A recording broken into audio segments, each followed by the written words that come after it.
Shalom, selamat pagi Bapak Ibu dan Saudara yang terkasih dalam Tuhan. Mari kita siapkan hati kita untuk berbakti pada hari ini dengan menaikkan satu pujian dari Kidung Jemaat nomor 424, bait yang pertama, Yesus menginginkan daku.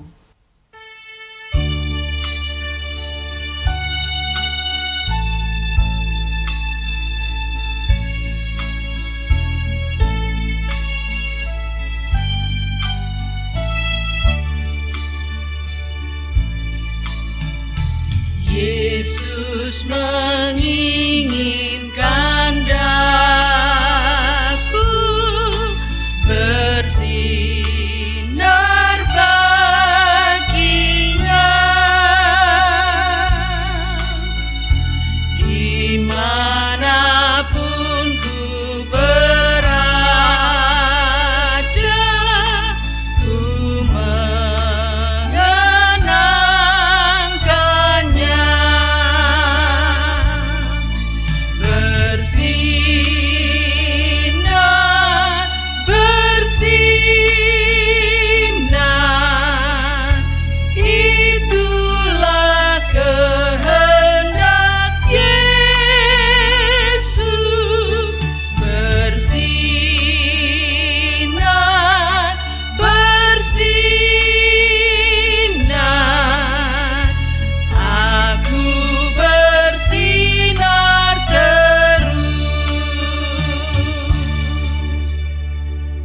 Jemaat yang dikasih Tuhan, ibadah Minggu Paskah yang ke-6 ini kita mulai dengan pengakuan bahwa pertolongan kita berasal dari nama Allah yang menjadikan langit dan bumi, yang tidak pernah meninggalkan perbuatan tangannya, dan yang menggenapi perjanjiannya kekal selama-lamanya.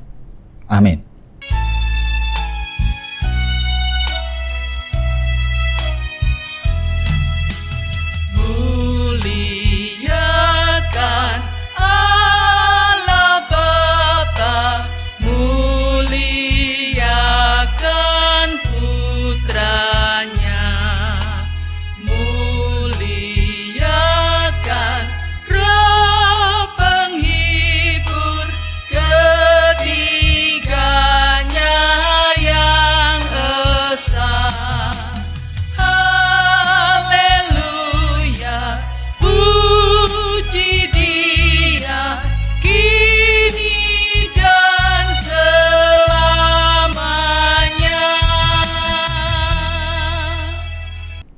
Turunlah kiranya atas kita anugerah dan damai sejahtera dari Allah Bapa dan Tuhan kita Yesus Kristus serta persekutuan Roh-Nya yang kudus. Amin. Jemaat yang dikasih Tuhan, hari Minggu adalah hari kebangkitan. Sehingga setiap hari Minggu sesungguhnya kita mengingat dan merayakan kebangkitan Kristus. Oleh karena itu mari kita menyanyikan kidung pujian kita, Kidung Jemaat nomor 21 bait pertama dan kedua.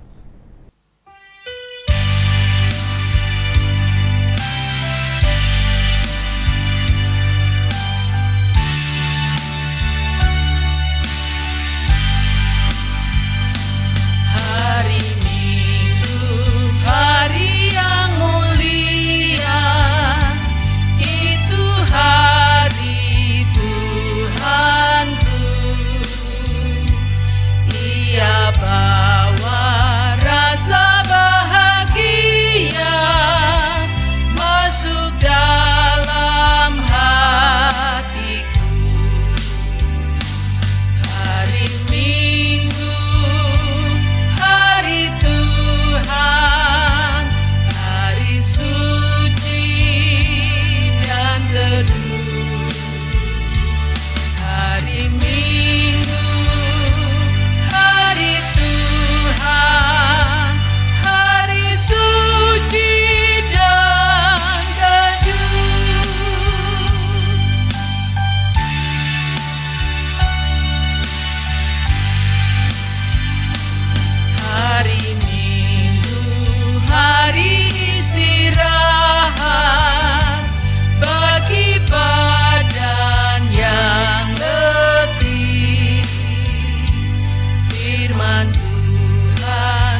Jemaat yang dikasih Tuhan, Tuhan Yesus memberikan perintah baru kepada kita yang bisa kita baca dalam Yohanes pasal 13 ayat 34 sampai 35 berbunyi demikian. Aku memberikan perintah baru kepada kamu, yaitu supaya kamu saling mengasihi. Sama seperti aku telah mengasihi kamu, demikian pula kamu harus saling mengasihi. Dengan demikian semua orang akan tahu bahwa kamu adalah murid-muridku jikalau kamu saling mengasihi. Firman Tuhan dengan tegas menyatakan bahwa kita dipanggil untuk saling mengasihi. Oleh sebab itu marilah kita hidup dalam kasih, karena dengan mengasihi itu kita dilihat dan dikenal sebagai murid-murid Yesus.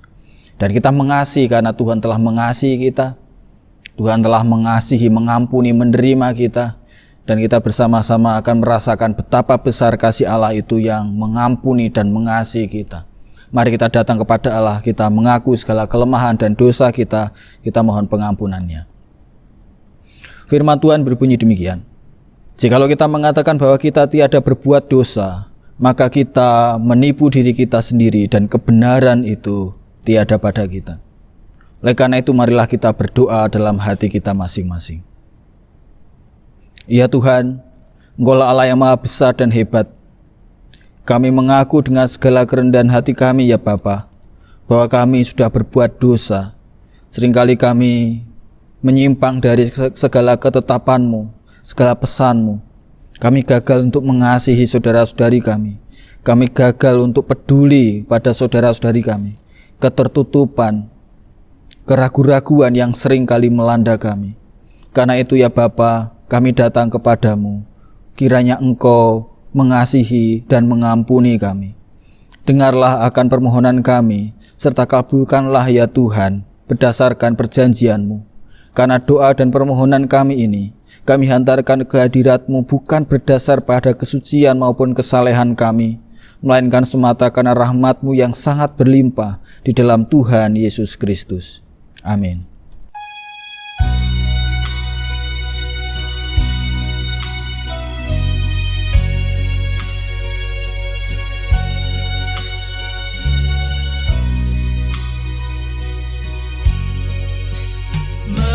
Meski tak layak diriku, tetapi karena darah-Mu dan karena Kau memanggilku,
Jemaat yang dikasihi Tuhan, jikalau kita mengaku dosa kita, maka Allah itu setia dan adil, sehingga Ia mengampuni segala dosa kita dan menyucikan kita dari segala kejahatan kita, sehingga kita mendapat keselamatan dan hidup yang kekal. Karena dengan anugerah itu kita diselamatkan oleh sebab iman, maka hal itu bukannya pekerjaan kita, melainkan karunia Allah.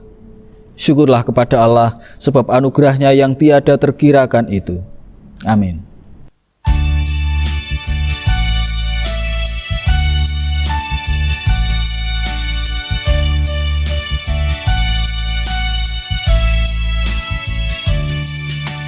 Dihapuskan dosaku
Jemaat yang dikasihi Tuhan, firman Tuhan pada hari ini diambil dari Yohanes pasal 14 ayat 15 sampai 21 yang pada pagi hari ini akan dibacakan oleh Penatua Insri Ajeng. Kami persilahkan. Firman Tuhan terambil dari Yohanes 14 ayat 15 sampai 21. Demikian firman-Nya. Yesus menjanjikan penghibur. Jikalau kamu mengasihi aku, kamu akan menuruti segala perintahku. Aku akan minta kepada Bapa, dan Ia akan memberikan kepadamu seorang penolong yang lain, supaya Ia menyertai kamu, yaitu Roh kebenaran. Dunia tidak dapat menerima Dia, sebab dunia tidak melihat Dia dan tidak mengenal Dia. Tetapi kamu mengenal Dia, sebab Ia menyertai kamu dan akan diam di dalam kamu. Aku tidak akan meninggalkan kamu sebagai yatim piatu. Aku datang kembali kepadamu.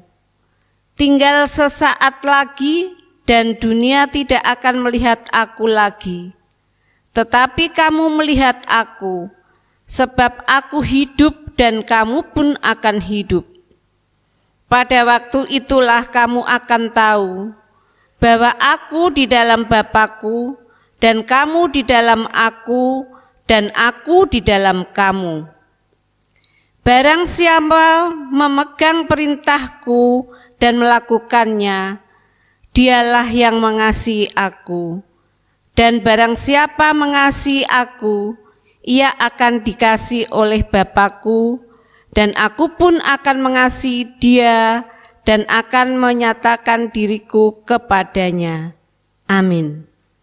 Jemaat yang dikasihi Tuhan, mari kita menaikkan doa-doa syafaat kita kepada Allah. Bapa yang penuh kasih, kami datang kepadamu mengucap syukur karena pagi hari ini kami boleh berkumpul dengan saudara-saudari kami dalam keluarga masing-masing.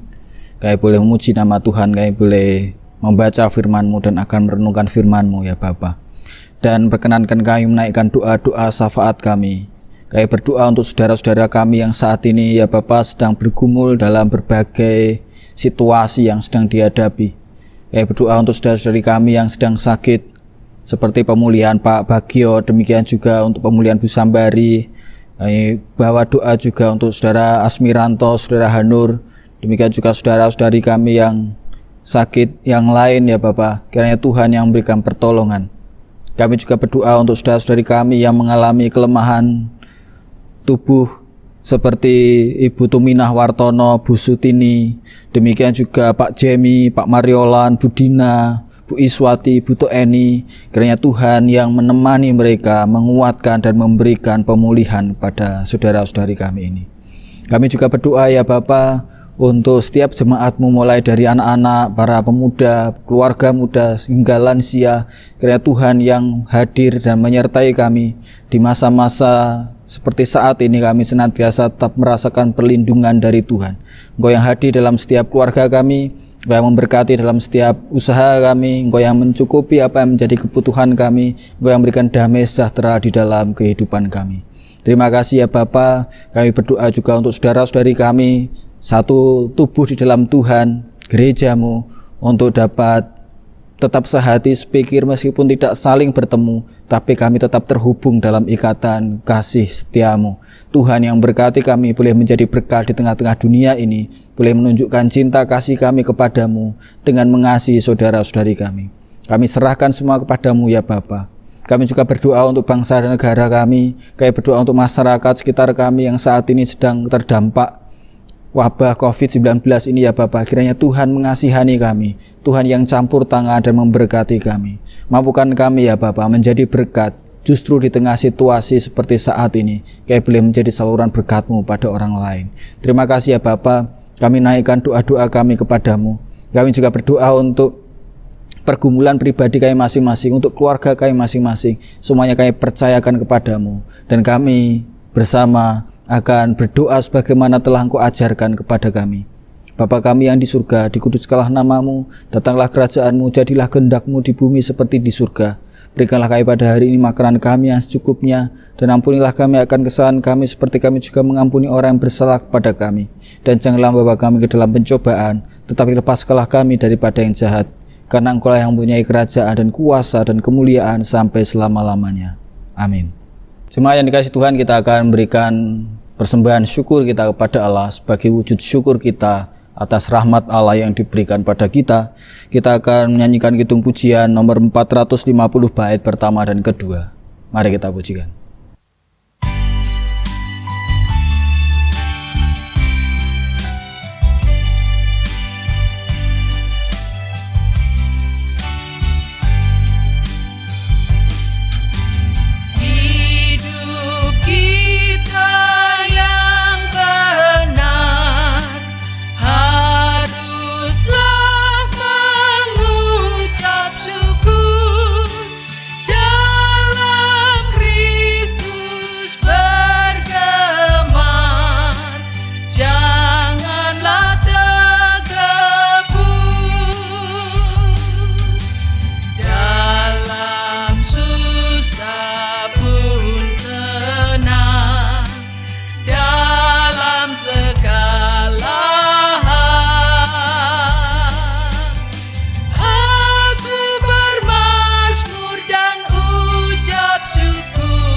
Mari kita mempersembahkan persembahan ini kepada Tuhan dalam doa. Mari kita berdoa.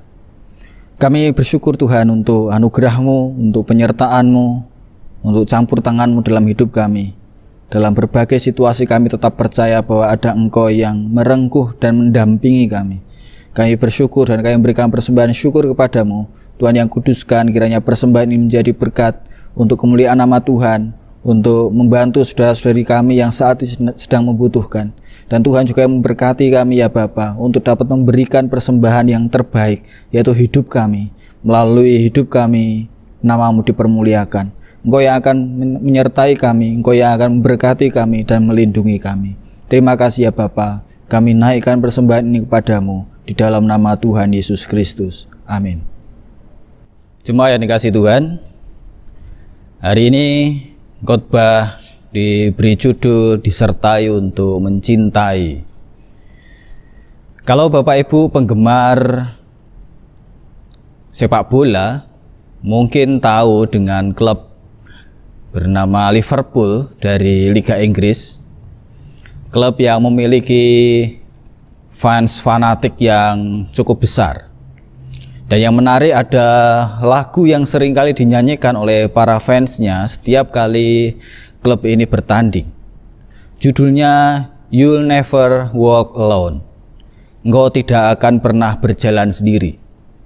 Dinyanyikan sejak tahun 1960-an dan itu menjadi komitmen oleh para supporter bahwa apapun yang dihadapi oleh klub itu, baik itu kemenangan maupun kekalahan maupun dalam musim yang sulit sekalipun, supporter itu akan tetap mendukungnya. Engkau tidak akan berjalan sendiri. Liriknya juga menarik, saya kutipkan ya. Bila Anda berjalan melewati badai, angkatlah wajahmu, jangan takut gelap. Pada akhir badai akan ada langit kemilau. Berjalanlah melewati angin, berjalanlah melewati hujan, berjalanlah dengan harapan di hatimu, dan engkau tidak akan pernah berjalan sendiri. Nah, Bapak Ibu yang dikasihi Tuhan, dalam perjalanan hidup kita, memang ada saat tertentu di mana kita merasa berjalan sendirian, terutama di masa-masa yang sulit. Dan pada saat itu yang paling kita butuhkan adalah teman. Yang paling kita butuhkan adalah orang-orang yang mau untuk mendampingi kita, yang mau menguatkan kita, yang mau menolong kita. Nah, mungkin kita pernah punya pengalaman semacam itu. Dan pengalaman kesendirian itu bisa menjadi pengalaman siapa saja. Termasuk juga para murid Yesus loh. Kalau kita baca tadi Yohanes 14 ayat 15 sampai 21 merupakan bagian dari wejangan-wejangan perpisahan. Disebut wejangan perpisahan karena mulai pasal 13 sampai 17 itu diadakan sebuah perjamuan makan, di mana itu adalah perjamuan makan yang terakhir para murid bersama dengan Tuhan Yesus sebelum nanti kalau kita baca di pasal 18 Tuhan Yesus ditangkap. Jadi ini menjadi semacam perjamuan makan perpisahan, ya seperti itu. Dan kita bisa membayangkan bagaimana perasaan para murid kalau selama ini mereka bersama dengan Yesus, berjalan bersama dengan Dia, selalu ada bersama dengan Dia. Lalu nanti Tuhan Yesus tidak ada lagi secara fisik bersama dengan mereka. Itu pasti tidak mudah, ya. Bagaimana nanti? Apa yang akan mereka lakukan? Apa yang harus mereka kerjakan?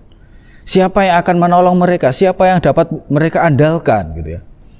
Oleh karena itu, di bagian ayat ini kita melihat ada dua hal penting yang akan kita pelajari, yaitu sebuah wasiat yang menuntun apa yang harus mereka kerjakan, sekaligus juga sebuah janji akan harapan, kekuatan yang akan mendampingi mereka menghadapi kehidupan mereka. Yang pertama Bapak Ibu, kita melihat ada wasiat yang Tuhan berikan. Di ayat yang ke-15, kalau kita baca, di situ disebutkan tadi, jikalau kamu mengasihi aku, kamu akan menuruti segala perintahku. Nah, ini hal yang menarik. Saya kira ketika orang ditanya, apakah saudara mengasihi Yesus? Jawabannya pasti ya, bahkan dengan sangat mantap sekali, amin gitu ya. Tapi kalau ditanya kemudian terus mengasihi Yesus itu piye? Gimana itu mengasihi Yesus? Mungkin jawabannya bisa macam-macam. Bisa saja orang mengatakan mengasihi Yesus itu ya kita melakukan hal-hal yang bersifat rohani, berdoa, membaca kitab suci, bersekutu siang malam, merenungkan firman Tuhan, dan seterusnya dan seterusnya. Ya memang sih disiplin rohani itu sangat baik untuk kita membangun hubungan dengan Tuhan. Tetapi sayangnya itu belum cukup. Mungkin juga ada yang menjawab sebaliknya ya. Ya mengasihi Yesus itu ya ada dalam batin. Kamu nggak bisa menilai saya mengasihi Yesus apa enggak. Yang tahu aku mengasihi Yesus dan tidak itu ya Tuhan. Gitu ya. Yang penting kan isi hatiku mengasihi Yesus. Tidak kelihatan. Ya, meskipun misalkan orangnya suka petakilan, suka bikin onar, pecicilan gitu ya, suka bikin masalah sama orang lain. Yo keset, yo ora sregep maksudnya gitu ya. Nah, tapi dia mengatakan yang penting kan hatiku iki mengasihi Yesus. Ora percaya iki lihat hatiku, dadaku ono tatone Yesus misalkan gitu. Apakah itu kemudian mengasihi Yesus? Belum bisa dikatakan mengasihi Yesus. Mengasihi Yesus itu bukan soal batin, ya. Seperti orang yang jatuh cinta pada orang lain terus gak berani mengungkapkan, itu cuma batin tok. Bukan juga soal kerohanian yang sifatnya pribadi semata. Mengasihi Yesus itu soal laku, soal ketaatan menuruti perintahnya. Seperti yang disampaikan di dalam ayat yang ke-15 itu, jikalau kamu mengasihi aku, kamu akan menuruti segala perintahku. Itu satu paket. Lah kalau gak nuruti perintah Yesus, bagaimana mungkin orang bisa mengasihinya? Nah, yang menjadi pertanyaan kemudian, mengasihi Yesus atau mengikuti perintah Yesus itu perintah apa saja? Di dalam Injil Yohanes sebenarnya beberapa kali Yesus mengatakan ini, terutama di dalam pasal 13 sampai 17 ini. Perintah Yesus itu apa sih? Kita bisa baca. Misalkan dalam Yohanes 13 ayat 34 sampai 35 yang tadi juga sudah kita baca, bahwa Yesus memberi perintah baru, yaitu perintah barunya apa? Supaya kita saling mengasihi. Kasihlah seorang akan yang lain seperti aku telah mengasihi kamu. Jadi mengasihi menjadi perintah yang Yesus berikan. Bahkan itu menjadi perintah baru. Dan setiap orang yang mengasihi, di situ disebutkan semua orang akan tahu bahwa engkau adalah muridku. Demikian juga kalau kita baca dalam Yohanes 15 ayat 12 sampai 13, inilah perintahku, kasihlah seorang akan yang lain seperti aku telah mengasihi kamu.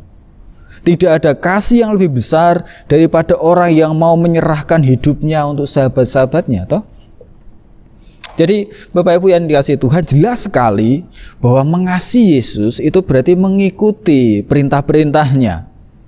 Dan apa perintah Yesus? Yaitu kita saling mengasihi. Bahkan kalau kita baca dalam 1 Yohanes 4 ayat 20 sampai 21, di sana juga jelas sekali, kalau misalkan orang mengaku mengasihi Allah, tapi nggak bisa mengasihi saudaranya yang bisa dilihatnya, di situ disebutkan dia seorang pendusta, laku goroh, gitu ya, bohong. Kenapa? Karena orang tidak mungkin bisa mengasihi Allah yang tidak bisa dilihatnya, kalau mengasihi orang yang bisa dilihatnya aja nggak bisa. Oleh karena itu perintahnya jelas sekali ayat 21 di situ ya, mengasihi Allah maka harus juga mengasihi saudara-saudaranya. Nah, Bapak Ibu yang dikasihi Tuhan, memang sih mengasihi Yesus itu bukan soal dangak munggah terus gitu ya. Justru sebaliknya, kita mengasihi Yesus itu diminta untuk melihat sekeliling kita, melihat saudara-saudara kita. Di sanalah kita menunjukkan kasih kita. Oleh karena itu ini menjadi pertanyaan untuk kita. Kalau orang atau kita mengaku mengasihi Yesus, tapi mendendam, tidak peduli sama orang lain, bahkan semena-mena pada orang lain, itu bisa disebut mengasihi Yesus enggak? Jawab sendiri.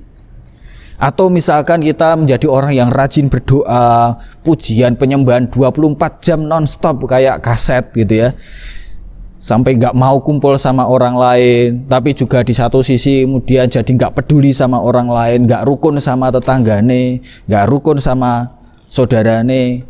Apakah itu bisa dikatakan ia mengasihi Yesus? Atau sebaliknya, yo ndonga ya ora, mengasihi orang lain ya ora, kemudian lalu kemudian dia mengakui aku mengasihi Yesus. Apakah bisa dikatakan mengasihi Yesus? Jadi Bapak Ibu yang dikasihi Tuhan, sekali lagi ini wejangan Tuhan Yesus untuk kita. Mengasihi Yesus itu konkret, itu enggak ngawang-ngawang.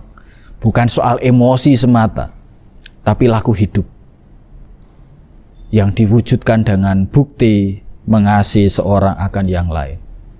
Memang itu tidak mudah ya, karena mengasihi berarti berkorban. Bahkan tadi Tuhan Yesus mengatakan, seperti aku mengasihi engkau, maka engkau harus saling mengasihi. Kalau berkorban materi sih mungkin kita bisa mengusahakan. Kadangkala yang sulit itu justru berkorban perasaan, berkorban terhadap harga diri misalkan. Itu yang sulit saat ini. Banyak orang sulit mengasihi kan karena itu. Jadi kalau kita melihat misalkan sejarah gereja, kita melihat banyak sekali orang yang mengasihi Yesus sampai kemudian mati karena imannya. Mungkin kita nggak sampai segitunya ya. Bagaimana kita mau mengatakan mengasihi Yesus sampai mau menyerahkan diri pada Yesus? Kalau kita menyerahkan harga diri kita aja susahnya bukan main. Kita merendahkan diri aja susahnya bukan main. Kita berkorban perasaan aja susahnya bukan main. Nah, itu yang pertama, wejangan yang Tuhan Yesus inginkan supaya kita kerjakan. Mengasihi Dia. Dan mengasihi Dia berarti mengikuti perintahnya. Mengikuti perintahnya jelas sekali. Kasihlah seorang akan yang lain. Nah, yang kedua, selain wasiat, selain wejangan itu, ada juga janji yang menguatkan. Dan ini yang menarik sekali. Janjinya apa? Yaitu kita tidak sendiri. Para murid tidak sendiri. Memang benar pada waktu itu Tuhan Yesus akan meninggalkan para murid secara fisik, tetapi para murid tidak sendirian. Ayat 18 disebutkan, Bapak Ibu, aku tidak akan meninggalkan kamu sebagai yatim piatu, aku datang kembali kepadamu. Nah, Bapak Ibu yang dikasihi Tuhan, ini sebuah berita baik untuk para murid, bahwa para murid tidak sendirian. Bahkan kalau kemudian kita lihat di dalam ayat 16 sampai 17, di situ juga disebutkan, aku akan minta kepada Bapa dan Ia akan memberikan kepadamu seorang penolong yang lain, supaya Ia menyertai kamu selama-lamanya. Jadi Bapak Ibu yang dikasihi Tuhan, ada penolong yang lain.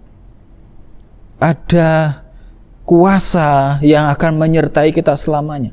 Kalau ada penolong yang lain, berarti sebelumnya ada Yesus sebagai penolong mereka. Ya, Tuhan Yesus yang mendampingi, yang menemani, yang mengajari mereka untuk melakukan segala sesuatu. Nah, ketika Tuhan Yesus tidak lagi bersama dengan mereka secara fisik, maka ada penolong yang lain. Penolong yang lain, atau dalam bahasa aslinya disebut sebagai parakletos.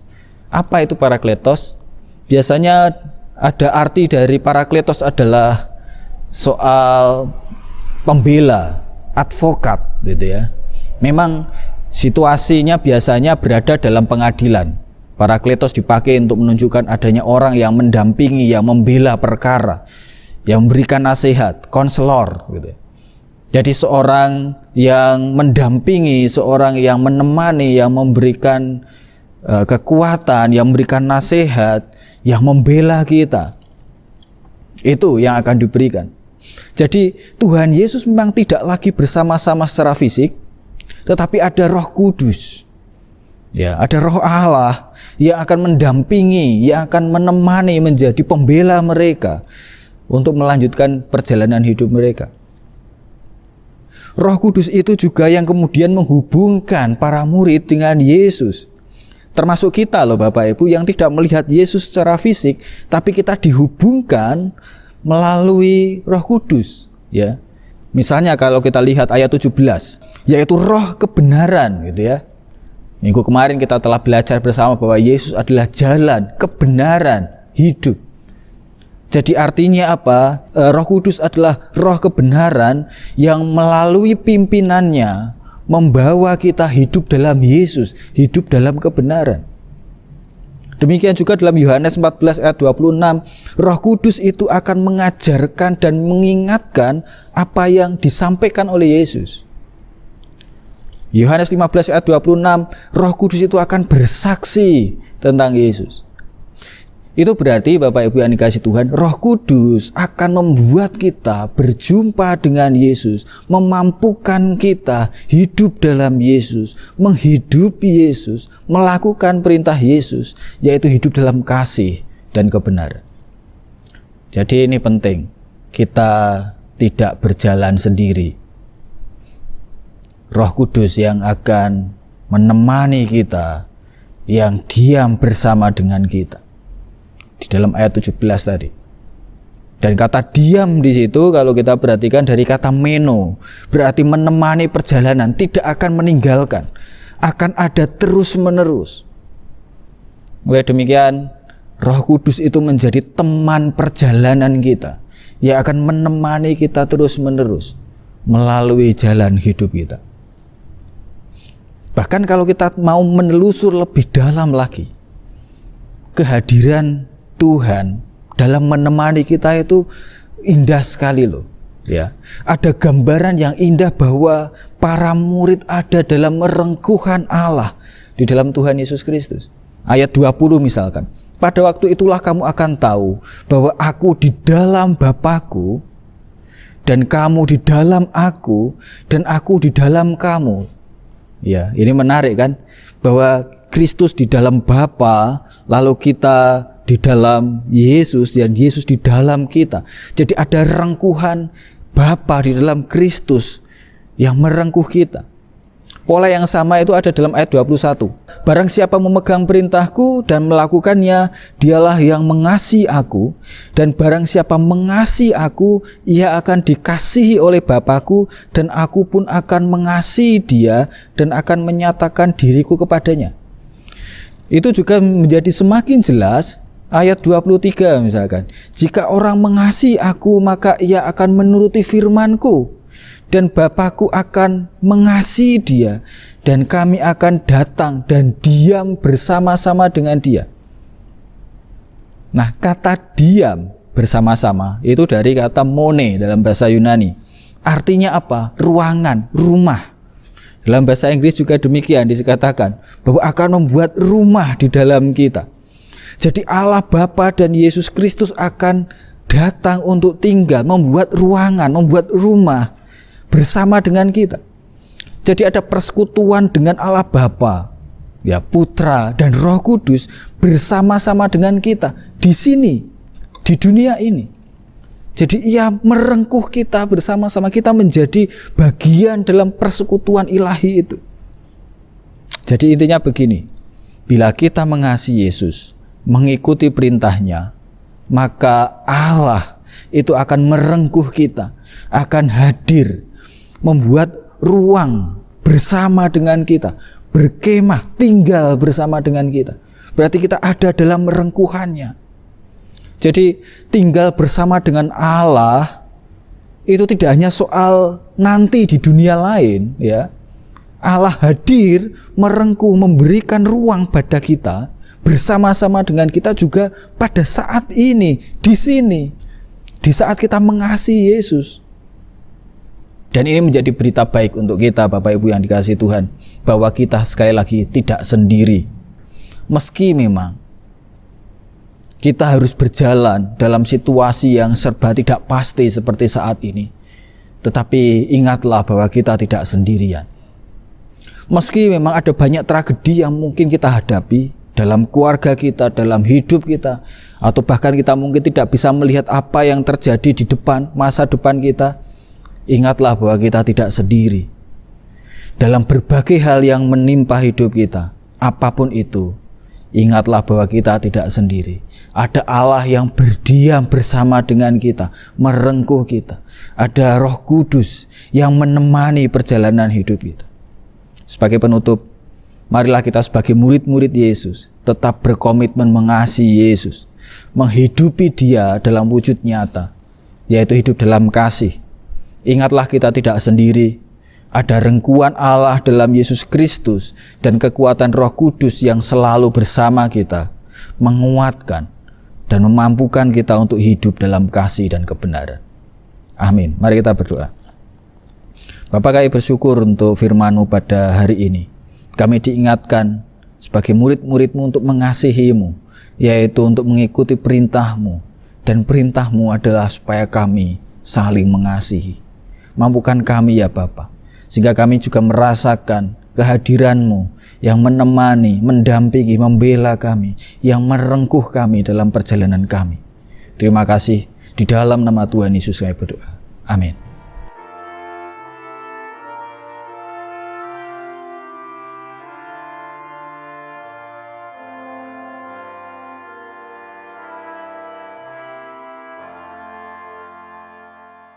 Jemaat yang dikasihi Tuhan, kita akan bersama-sama mengakui iman kita bersama dengan saudara-saudari kita di sepanjang masa dan di berbagai tempat.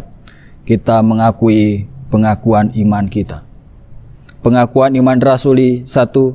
Aku percaya kepada Allah Bapa yang Maha Kuasa, Khalik langit dan bumi. 2. Dan kepada Yesus Kristus, anaknya yang tunggal, Tuhan kita. 3. Yang dikandung daripada Roh Kudus, lahir dari anak darah Maria, 4. Yang menderita di bawah pemerintahan Pontius Pilatus, disalibkan, mati dan dikuburkan, turun ke dalam kerajaan maut. 5. Pada hari yang ketiga bangkit pula dari antara orang mati. 6.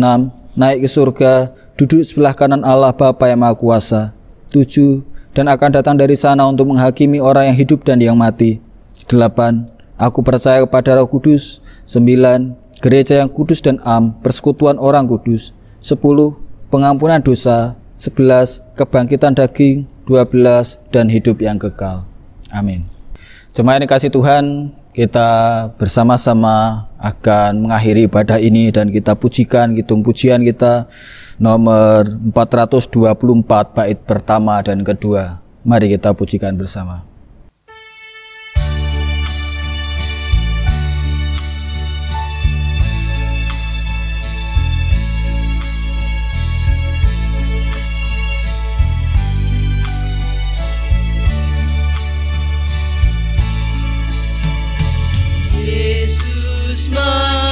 Menginginkan daku bersinar baginya,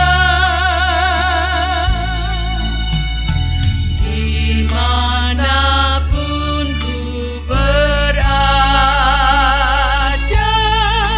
ku mengenangkannya.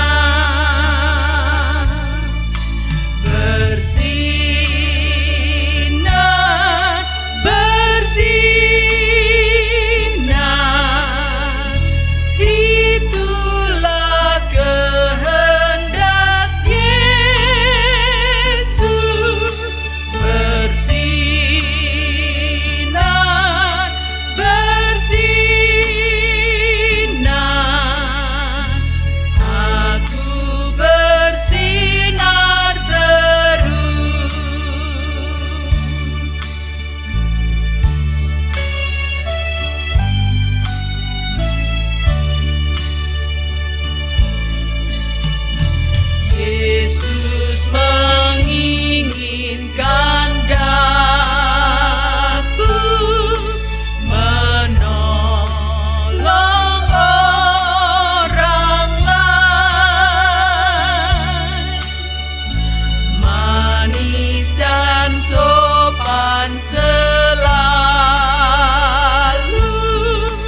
ketika ku bermain.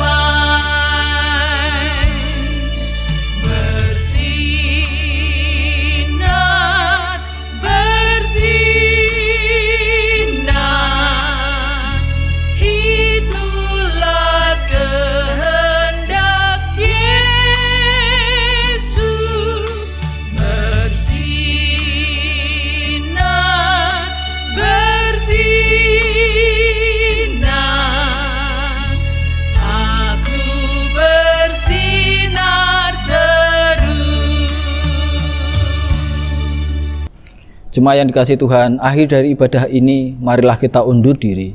Marilah kita mengarahkan hati dan pikiran kita kepada Kristus. Kita mengasihi Yesus dengan mengasihi saudara-saudari kita. Dan ingatlah bahwa kita tidak sendiri. Ada Sang Penolong yang menyertai kita. Ada Allah yang merengkuh dan bersama dengan kita. Dan kita akan mendapatkan berkat-Nya. Turunlah kiranya atas kita sekalian anugerah dan damai sejahtera dari Allah Bapa dan dari Tuhan kita Yesus Kristus serta persekutuan Roh-Nya yang kudus. Amin.